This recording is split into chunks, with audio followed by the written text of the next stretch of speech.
እየለመንክ ነው፣ እያባበልክ ነው። ቆይ ምን ሆነሃል? ወደድክም ጠላህም በአኗኗር በኩል ሰው ይመዝንሃል። ራስክን ቀይር። የጎረስከውን የለበስከውን ሁሉም ያነባል።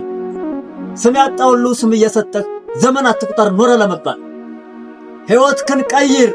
ይሄ ነው መልክህ እንጂ ለምነህ አታገኘውም ሰውን በልክህ። ራስክን ፈትሽ እንጂ አትማፀን ሰው እንዲጠጋህ። በክፉ ነፍሶች መካከል ስትቆም ልብህ ቢጸዳም ይረክሳል ዋጋህ።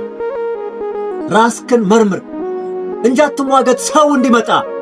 ወይዘሪት ዓለም አይማርካትም ፈገግታ ያጣ። እናም በከንቱ ለፌዝ ካልሆነ እውነትን ጥሎ አይቀየርም ሰው ላንተ ብሎ። ይልቅስ ራስክን ፈትሽ፣ ራስክን መርምር፣ ራስክን ቀይር።